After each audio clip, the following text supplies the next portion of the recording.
इस वाले कुएं से हज़रत अय्यूब अलैहिस्सलाम ने गुस्ल किया था, जिससे उन्हें अल्लाह ने शिफा दी थी और 85 साल से वो सीधा 25 साल की एज पे पहुंच गए थे। इतने तंदुरुस्त हो गए थे, अल्लाह ने इतनी सेहत दे दी थी उनको। ये जो सामने आप किला देख रहे हो, ये है नमरूद का किला, जो कि बहुत जालिम बादशाह था और वो ऐसा बादशाह था जिसने हज़रत इब्राहीम अलैहिस्सलाम को आग में भी डाला था और यही जगह पर उसने आग में डाला था। मैं दिखाता हूँ आपको। इस जगह पर पैदाइश हुई थी हज़रत इब्राहीम अलैहिस्सलाम की, जिन्होंने खाना काबा को बनाया था अपने हाथों से, जिनको खलीलुल्लाह भी कहा जाता है। देखिए एक दफ़ा फिर मेरी निगाह पड़ी है यहाँ पर, ये वही दुम्बे वाला जो कुर्बानी इस्माइल अलैहिस्सलाम की अल्लाह तबारक तआला ने मांगी थी और फिर एकदम से लास्ट मोमेंट पे जो दुम्बा आ गया था, तो ये उस तरीके से बनाया गया है। तो ये है हज़रत अय्यूब अलैहिस्सलाम का मकाम।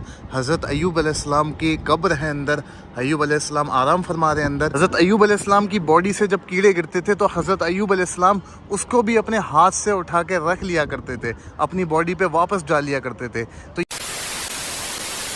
सो hello guys, welcome to Shaila vlogs. कैसे हो आप सब? आई होप आप सब अच्छे होंगे। सो अभी हम आए हुए हैं मकाम इब्राहिम पर शुक्रिया। तो अभी हम आए हुए हैं मकाम इब्राहिम पर, जहां इब्राहिम अलैहिस्सलाम की पैदाइश हुई थी। इब्राहिम अलैहिस्सलाम वो नबी हैं अल्लाह के जिन्होंने खाना काबा की तामीर की थी। अभी हम उनकी पैदाइश वाली जगह पर यानी कि मकाम इब्राहिम पर जा रहे हैं और ये जगह है हिला के अंदर, इराक में हिला के अंदर ये जगह है जहाँ पर आपकी पैदाइश हुई थी और यही वो जगह है जहाँ पर हज़रत इब्राहिम अलैहिस्सलाम को आग में डाला गया था।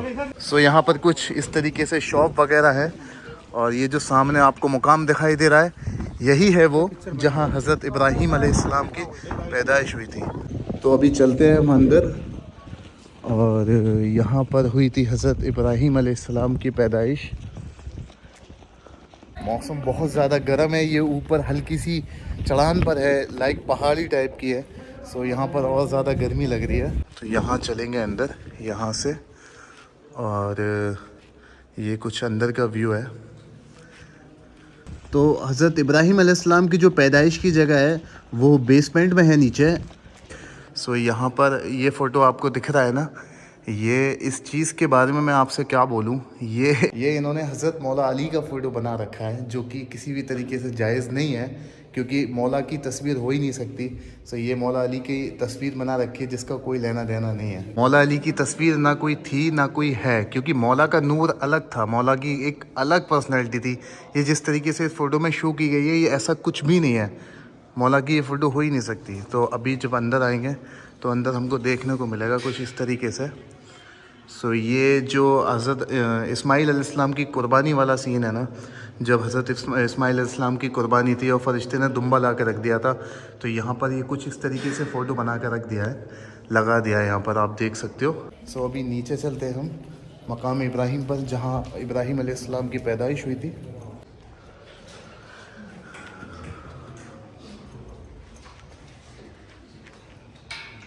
तो ये वो जगह है जो आपको दिखाई दे रही है, यहाँ पर हज़रत इब्राहिम अलैहिस्सलाम की पैदाइश हुई थी। इब्राहिम अलैहिस्सलाम हमारे वो नबी हैं जिन्होंने खाना काबा को बनाया है, खाना काबा की तामीर की है। तो यहाँ पर थोड़ी सी खुशबू लगा देते हैं क्योंकि यहाँ पर पैदाइश हुई थी हज़रत इब्राहिम अलैहिस्सलाम की। अब कुछ लोग इसको शायद गलत भी कहें, लेकिन मेरा दिल करा तो मैं यहाँ पर खुशबू लगा करके जा रहा हूँ। अभी चलते हैं ऊपर की तरफ और वो जगह दिखाता हूँ मैं आपको जहाँ पर हज़रत इब्राहिम अलैहिस्सलाम को नमरूद ने आग में डाला था। और देखिए एक दफ़ा फिर मेरी निगाह पड़ी है यहाँ पर, ये वही दुम्बे वाला जो कुर्बानी इस्माइल अलैहिस्सलाम की अल्लाह तबारक तआला ने मांगी थी और फिर एकदम से लास्ट मोमेंट पे जो दुम्बा आ गया था, तो ये उस तरीके से बनाया गया है। तो अभी मैं बाहर चल के आपको दिखाता हूँ कि वो कौन सा मकाम है जहाँ हज़रत इब्राहिम अलैहिस्सलाम को आग में डाला गया था। तो ये है हमारे पीछे मकाम इब्राहिम, जहाँ इब्राहिम अलैहिस्सलाम की पैदाइश हुई थी और अभी हम वो मुकाम दिखाते हैं आपको जहाँ पर उनको आग में डाला गया था। सो गाइस, ये जो आप सामने देख रहे हो ये है नमरूद का किला, जो कि बहुत ही ज़्यादा जालिम बादशाह था और इसी जालिम बादशाह ने हज़रत इब्राहिम अलैहिस्सलाम को आग में डाला था। ये हज़रत इब्राहिम अलैहिस्सलाम के वक्त का बादशाह था जो कि बहुत ज़्यादा जालिम था। पहले हम इस किले के पास जा सकते थे, बट अभी यहाँ की गवर्नमेंट ने, पुलिस ने वहाँ पर जाने से रोक दिए। ये आपको दिखाई देगा सब बंद है, अभी फ़िलहाल पास नहीं जा सकते हम। और मैं आपको दिखाता हूँ कि यहीं पर वो पास में जगह है जहाँ पर हज़रत इब्राहीम अलैहिस्सलाम को आग में डाला था नमरूद ने। ये उसका सामने जो आपको दिखाई दे रहा है गुलेल टाइप की उसने कुछ जगह बनाई थी जिससे दूर से उनको आग में डाला गया था, क्योंकि आग थोड़ी सी दूर लगी थी, ऐसा बताया जाता है। अब कितना सच्चाई है इस बात में ये तो बस अल्लाह जानता है, और थोड़ा सा पढ़ना पड़ेगा और पुरानी किताबों को, जिसमें हमें अच्छे से मालूमात होगी। कितने जालिम बादशाह आए और चले गए, और उनके महल और उनके निशान ऐसे के ऐसे ढेर बने रह गए, आप देख सकते हो यार। तो सामने है नमरूद का किला, और यह है हज़रत इब्राहीम अलैहिस्सलाम का मकाम। नमरूद को एक दिन ख्वाब में बताया गया था कि एक बच्चा ऐसा पैदा होगा जिसकी वजह से जो तुझे तबाह कर देगा। तो नमरूद ने ऐलान किया कि इस साल जितने भी बच्चे लड़के पैदा होंगे उनको सबको कत्ल कर दिया जाएगा, मार दिया जाएगा। तो ये बात जब हज़रत इब्राहीम अलैहिस्सलाम की वालिदा को पता चली तो उन्होंने एक गुफ़ा टाइप में, पहाड़ की गुफ़ा में उनकी विलादत हुई, और वहीं उनको जाकर के वो दूध पिलाया करती थी। अल्लाह की कुदरत देखिए कि हज़रत इब्राहीम अलैहिस्सलाम जब 1 महीने के होते थे तो लगता था कि 1 साल के हो गए, जब 1 साल के होते थे तो लगता था कि 10 साल के हो गए। तो इस तरीके से अल्लाह ने उनको सेहत दी थी, तंदुरुस्ती दी थी, और ये अल्लाह की कुदरत है कि इस तरीके से अपने महबूब को, खलीलुल्लाह कहा जाता है हज़रत इब्राहीम अलैहिस्सलाम को। उसका रीज़न ये है कि अल्लाह के दोस्त है, तो अल्लाह ने इस तरीके से उनको सेहत दी थी, उम्र दी थी, और जाहिर सी बात है कि अल्लाह ने उनको उम्र दी जिसकी वजह से वो नमरूद से बचे। अल्लाह ने उनको नमरूद से बचाया, और फिर हज़रत इब्राहीम अलैहिस्सलाम ने खाना काबा की तामीर की। और वो आपको पता ही है ना कि हज़रत इब्राहीम अलैहिस्सलाम ने अल्लाह की कुर्बानी इतनी पसंद करी कि अपने बेटे हज़रत इस्माइल के भी बारे में नहीं सोचा। उन्होंने हज़रत इस्माइल अलैहिस्सलाम की कुर्बानी देने से भी एक दफ़ा नहीं सोचा। आपको पता है कि हर एक ज़माने में, हर एक नबी के ज़माने में एक जालिम बादशाह रहा है। जैसे फ़िरौन था, इसी तरीके से नमरूद था, जो कि हर नबी के ज़माने में एक टेस्टिंग के लिए अल्लाह ताला ने रखा है ऐसे एक बादशाहों को, जिनसे हमें सीखने को मिला है, आने वाली उम्मत को सीखने को मिला है। तो गाइस अभी हम चलते हैं हज़रत अय्यूब अलैहिस्सलाम के रोज़े पे, सब्र अय्यूब पर चलते हैं, और आपको वहाँ की तारीख़ भी बताते हैं, उनकी तारीख़ भी बताते हैं, और उनके बारे में भी बताते हैं। तो ये खड़ी है हमारी बस, जिसमें बैठ कर अभी हम चलते हैं वहाँ पर।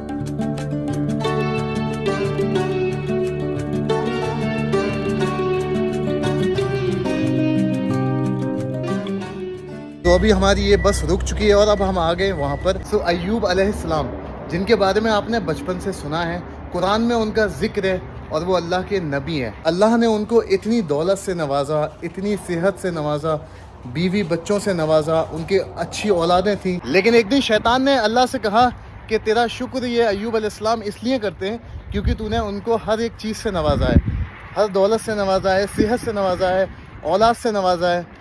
तो अल्लाह ताला ने उनका इम्तिहान लिया, जो इम्तिहान सुन के आपके रोंगटे खड़े हो जाएंगे, जिसका जिक्र कुरान शरीफ में भी है। ठीक है, तो अय्यूब अलैहिस्सलाम के साथ अल्लाह ताला ने इम्तिहान लिया, और उनकी दौलत, उनकी सेहत, उनके औलाद और उनकी वाइफ सब कुछ वापस ले लिया। और उनको एक ऐसी बीमारी हुई जिसकी वजह से उनके जिस्म में कीड़े हो गए थे, लेकिन अय्यूब अलैहिस्सलाम ने फिर भी अल्लाह का शुक्र अदा किया। तो अभी हम मकाम अय्यूब पे आ चुके हैं, सब्र अय्यूब पे आ चुके हैं।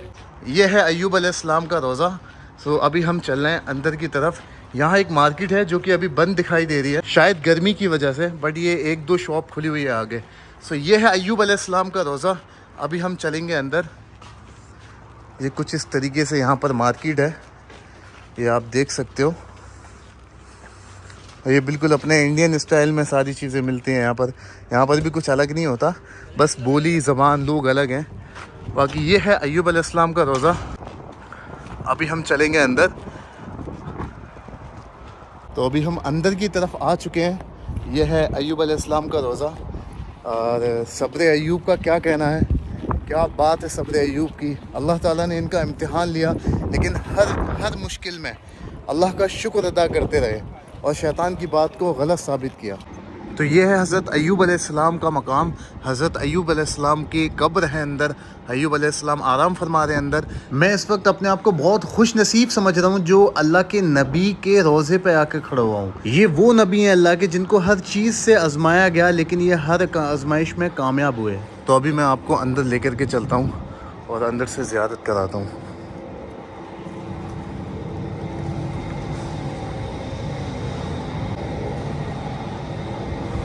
सो ये है हज़रत अय्यूब अलैहिस्सलाम का रोज़ा।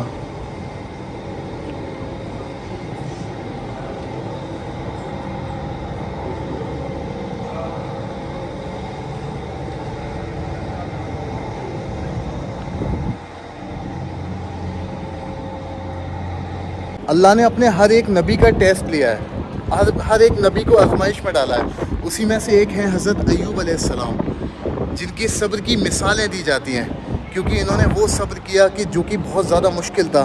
क्योंकि इंसान प्रॉपर्टी, औलाद और सारी चीज़ों का एक दफ़ा ज़ख़म झेल सकता है और सह सकता है, लेकिन अपनी बॉडी से जब इंसान के कीड़े निकलते हैं, खैर इनकी क्या मिसाल है, ये अल्लाह के महबूब हैं, वली नबी हैं, अल्लाह के नबी हैं, ये इनकी क्या ही मिसाल है।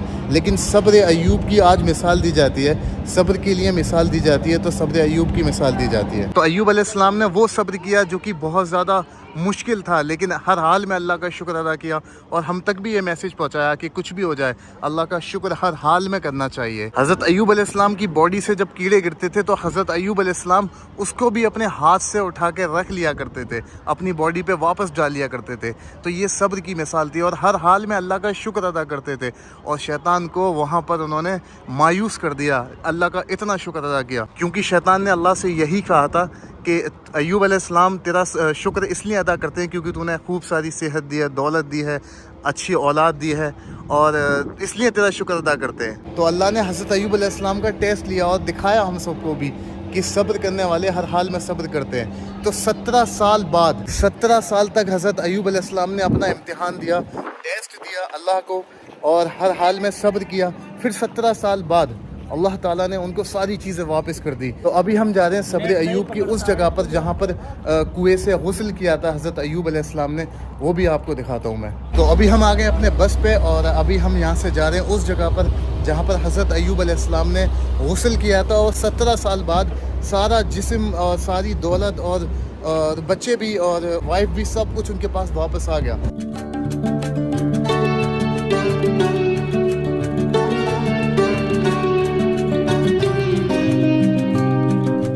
सो ये है बीबी रहीमा का रोज़ा, जो कि ज़ौजा हैं हज़रत अय्यूब अलैहिस्सलाम की, वाइफ हैं हज़रत अय्यूब अलैहिस्सलाम की, जिनके रोज़े के पास वो कुआं है जहाँ पर अय्यूब अलैहिस्सलाम ने गुस्ल किया था, और उसके बाद से अल्लाह ने उनको सेहत दी थी। इतनी तंदुरुस्त हो गए थे वो कि एकदम 25 साल के हो गए थे। जब उनके ऊपर आजमाइश आई थी, अल्लाह ने उनका टेस्ट लिया था, तब उनकी एज 85 साल की थी। लेकिन जब उन्होंने यहाँ आकर गुस्ल किया ना उस कुएँ के पानी से, तो अल्लाह ने उनको उम्र 25 साल की दी थी। तो फिर जब आपकी एज 25 साल की हो गई, हज़रत अय्यूब अलैहिस्सलाम की जब एज 25 साल की हो गई और उनकी वाइफ 75 साल की थी, तो अल्लाह ने हुक्म दिया कि अपनी वाइफ को बोलो, यानी कि बीबी रहीमा को बोलो कि वो भी गुस्ल कर लें। तो जब उन्होंने भी उस पानी से गुस्ल किया था ना, तो वो भी 25 साल की समथिंग की हो गई थी, यही एज थी ना जी। हाँ, तो जब दोनों की एज हो गई तो अल्लाह ताला ने फिर उनको औलाद दी, औलाद से नवाजा, और उसके बाद फिर उनका सिलसिला चला आगे। तो अभी हमने पानी की बोतल ले ली है और उस कुएं में जाके हम पानी भरेंगे। सो ये है मज़ार, ये है रोज़ा बीबी रहीमा का, जहाँ पर हज़रत अय्यूब अलैहिस्सलाम ने गुस्ल किया था, और यही है वो कुआं। तो इस वाले कुएं से हज़रत अय्यूब अलैहिस्सलाम ने पानी पिया था, इससे भी शिफा मिली थी, और गुस्ल किया था इस वाले कुएं से, ये जो आपको सामने दिखाई दे रहा है। इस वाले कुएं से हज़रत अय्यूब अलैहिस्सलाम ने गुस्ल किया था, जिससे उन्हें अल्लाह ने शिफा दी थी, और 85 साल से वो सीधा 25 साल की एज पे पहुंच गए थे। इतने तंदुरुस्त हो गए थे, अल्लाह ने इतनी सेहत दे दी थी उनको।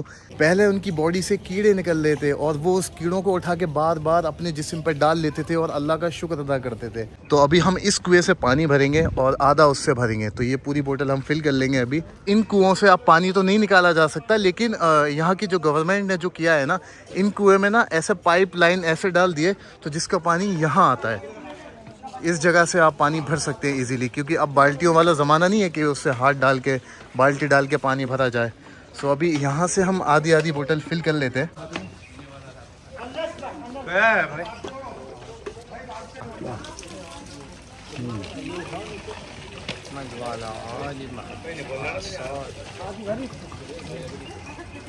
तो अभी इन कुएं से हमने पानी की बोतलें एकदम फिल कर ली हैं, एकदम फुल करके भर लिए, और ये पानी अब हम अपने साथ इंडिया लेके जाएंगे। और अभी इस पानी को मैंने थोड़ा सा पिया भी, तो इसका टेस्ट एकदम खारा खारा सा है, जैसे कुएं का होता है।